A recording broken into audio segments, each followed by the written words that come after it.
Canada and China have just signed trade deals between the two partners. Well, that's okay. That's what he should be doing. I mean, it's a good thing for him to sign a trade deal. If you can get a deal with China, you should do that.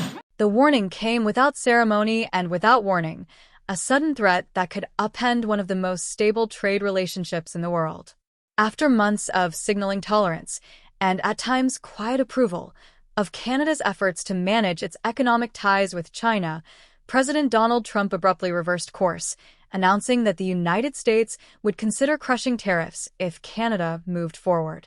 The shift stunned diplomats, rattled markets, and left both countries scrambling to understand how a cautious, incomplete trade discussion had turned into a full-blown confrontation between neighbors whose economies are deeply intertwined.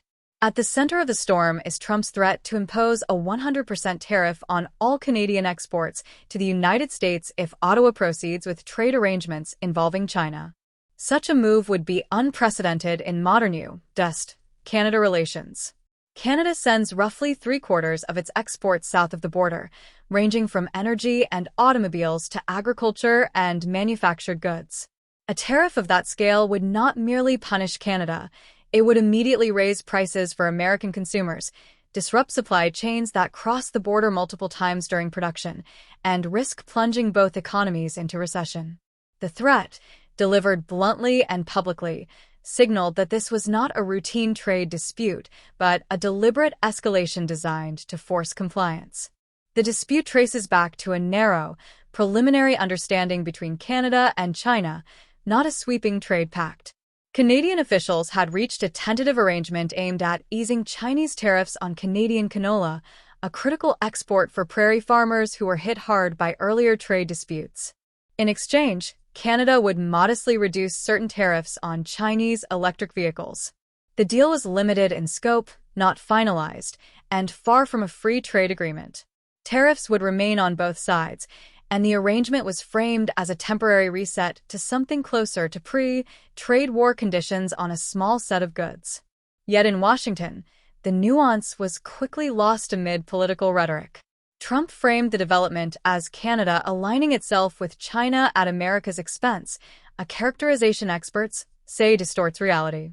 Trade analysts emphasize that Canada never proposed unrestricted market access for Chinese goods, nor did it abandon concerns about subsidies, labor practices, or national security. Instead, Ottawa was attempting to relieve pressure on one of its most politically sensitive agricultural sectors while balancing domestic concerns about Chinese competition in the auto industry. The deal was, by most accounts, a stopgap measure, not a strategic pivot.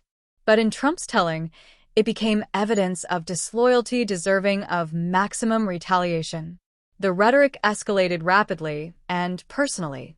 Trump began referring to Canadian Prime Minister Mark Carney as Governor Carney, reviving language he has used in the past to mock or diminish Canadian sovereignty. The phrase carries echoes of earlier comments suggesting Canada should become a U.S. state, remarks that were once dismissed as trolling but now land differently in the context of explicit economic threats. Diplomatic norms, already strained, took another hit as Canadian officials weighed how to respond without inflaming the situation further.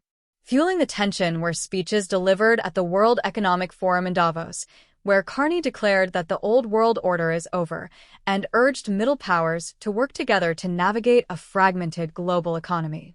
The remarks were widely interpreted as a call for diversification and resilience rather than a rejection of the United States. Still, within Trump's orbit, they appeared to confirm suspicions that Canada was drifting away from U.S. leadership. Observers believe the Davos comments may have been the catalyst that turned a manageable disagreement into a confrontation, especially given Trump's sensitivity to public challenges to American primacy. Inside Canada, the proposed China arrangement exposed real divisions.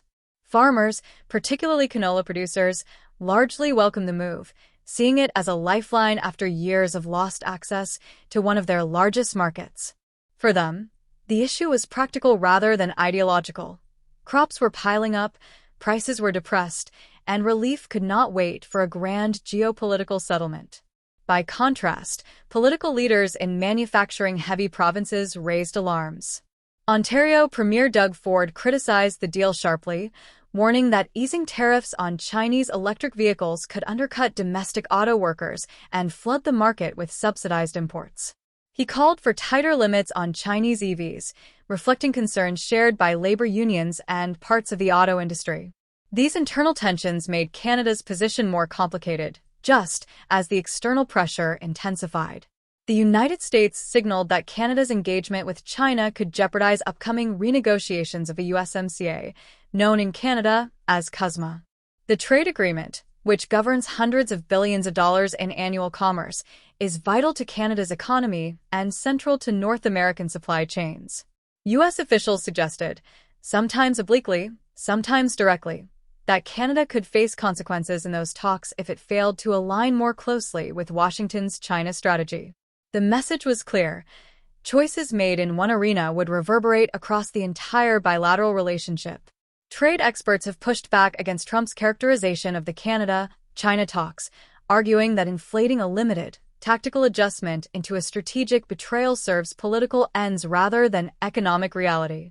They point out that tariffs remain in place, market access remains restricted, and Canada continues to coordinate closely with allies on concerns about Chinese industrial policy. In that light, the proposed canola for EV adjustment looks less like defiance and more like damage control. Analysts warn that treating every attempt by allies to manage their own economic pain as hostile alignment risks isolating the United States rather than strengthening its leadership. Adding to the sense of inconsistency are accusations of U.S. hypocrisy. Critics note that Washington itself has recently negotiated tariff reductions and carve-outs with China, easing certain restrictions to stabilize markets and support domestic industries. These moves were justified as pragmatic steps to protect American interests, yet similar pragmatism from Canada has been met with threats of economic punishment. The contrast has not gone unnoticed in Ottawa or among international observers, who see a double standard that undermines the credibility of U.S. trade policy. Faced with escalating rhetoric, Canadian experts and former officials have urged restraint. Their advice is blunt. Do not rise to the bait.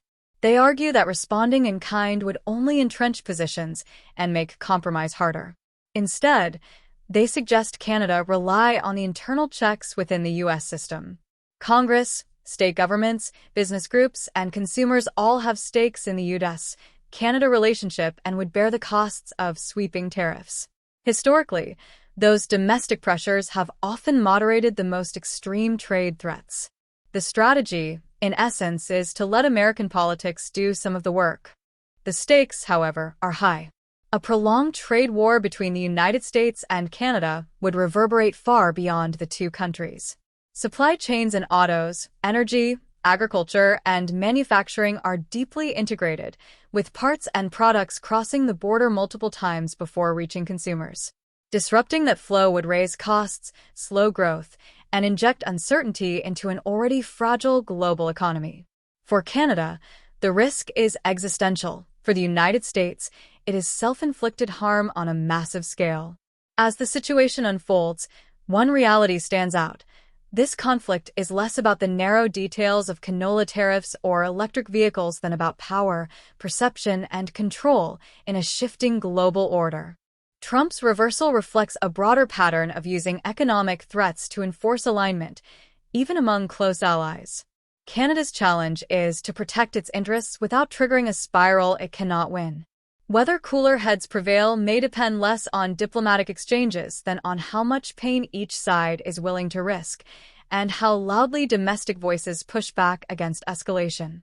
In the end, this episode underscores how fragile even the strongest alliances can become when trade is weaponized and rhetoric replaces nuance.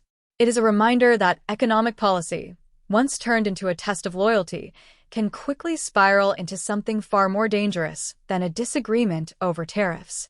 As this story continues to evolve and its consequences become clearer, hit the subscribe button for more future uploads.